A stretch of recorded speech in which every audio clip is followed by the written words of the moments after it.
सामने आ रहा है एक बड़ी खबर महायुद्ध से जुड़ी हुई। ईरान के टारगेट पर 27 अमेरिकी बेस है। मिडिल ईस्ट में 27 यूएस बेस पर डायरेक्ट हमला किया गया है। तेल अवीव के सैन्य मुख्यालय पर हमला।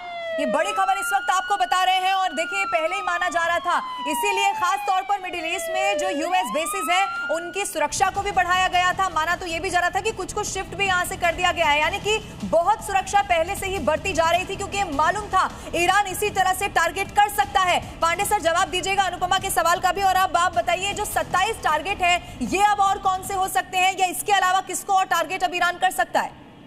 देखिए ये 27 का मैंने पहले आंकड़ा मैं क्लियर कर दूं कि ये 19 तो यूएस बेसिस हैं जो ऑलरेडी दशकों से वहां पर स्थापित हैं और जिनका हम जिक्र लगातार कर रहे हैं, और जो बाकी के जो 8 हैं ये जो नेवल वॉरशिप्स हैं उनकी बात की जा रही है कि वो डिप्लॉयड हैं और कई जगह पर, और उसको टारगेट करने की बात कर रहे हैं। लेकिन मुख्य मुद्दा आता है कि एक तरफ कर रहे हैं कि भाई आप फौज ज्वाइन करिए, लोगों से कह रहे हैं, और दूसरी तरफ आप कह रहे हैं कि भाई हम अटैक करेंगे। तो दोनों में थोड़ा सा लगता है कि कुछ कॉन्फ्लिक्ट है दोनों के स्टेटमेंट में। जहां तक बात है कि अब युद्ध आगे कैसे बढ़ेगा उसके लिए जरूरी है। मैं लौट रही हूं सर आपके पास। इसी बीच एक बहुत बड़ी खबर महायुद्ध से जुड़ी ईरान के हमले से तेल अवीव में जबरदस्त तबाही देखने को मिली है।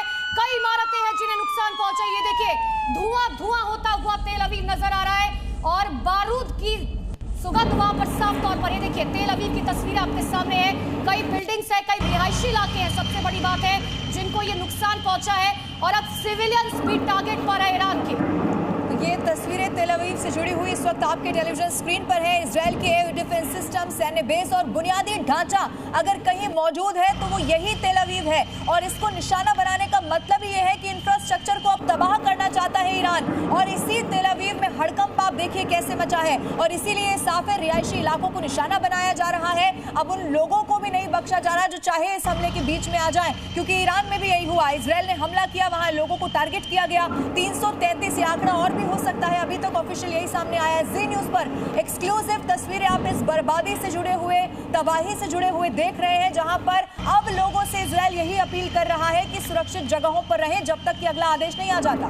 बिल्कुल, और ये तस्वीरें देखिए, एक्सक्लूसिव तस्वीरें आपको दिखा रहे हैं। रमजान का पावन महीना, लेकिन तमाम मुस्लिम देश आपस में भिड़े हुए हैं और इन सब के बीच में बर्बादी और तबाही की ये तस्वीरें बता रही है कि हालात किस तरीके से मिडिल ईस्ट में लगातार बिगड़ते जा रहे हैं। सिर्फ इसका असर मिडिल ईस्ट में नहीं पूरी दुनिया पर पड़ रहा है। डीके पांडे सर आप ये तस्वीरें देख रहे होंगे तेल अवीव की, और मेरा सवाल फिर आपसे वही है कि आखिर अब क्या? खामेनेई की मौत हो गई, क्या ईरान अब रुकेगा, झुकेगा, या वो इस स्थिति में आ चुका है कि डू और डाई, कुछ नहीं बचा है खोने को, अब जो कुछ हो सकता है कर लेते हैं?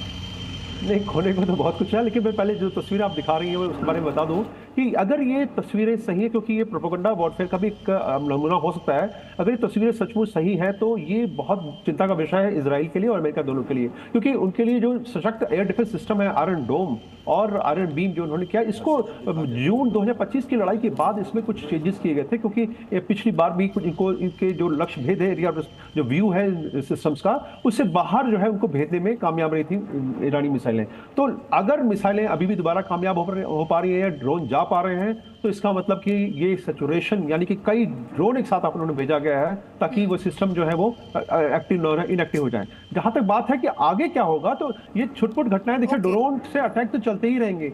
इजराइल चाहे अमेरिका पीछे हट जाए, ईरान पीछे हट जाए, लेकिन एक जो इसमें जो अखाड़े में पहलवान है वो है इजराइल, वो अखाड़ा छोड़ के नहीं जाएगा। उसके उद्देश्य पूरे नहीं हुए। कैसे अटैक किया जाता है, कौन से सिस्टम का इस्तेमाल होता है, इसको समझने के लिए आइए अनुपमा आप जरा दर्शकों को समझाते हैं कि कौन कितना ताकतवर है। इजराइल और ईरान में इस वक्त महायुद्ध छिड़ा हुआ है। आइए एक एक करके क्या है दोनों की ताकत वो आपके सामने रखते हैं। देखिए सबसे पहले एक्टिव फोर्स की बात करते हैं। इजराइल के पास 1,70,000 एक्टिव फोर्स है, जबकि ईरान के पास यह आंकड़ा 4 गुना है, 6,10,000 एक्टिव फोर्स। यहां पर ईरान आपको इजराइल से आगे निकलता हुआ नजर आएगा। रिजर्व फोर्स की अगर बात की जाए तो इजराइल के पास यह आंकड़ा है 4,65,000 का, लेकिन इधर लगभग 1 लाख कम है, 3,50,000 का आंकड़ा ईरान के पास। और ये वही रिजर्व फोर्स है जिसके लिए ईरान ने कल कहा था कि 1.5 लाख रिजर्व फोर्स हम वापस बुला रहे हैं। इसके अलावा बख्तरबंद गाड़ियों की बात करें, 35,09,000 बख्तरबंद गाड़ी इजराइल के पास है।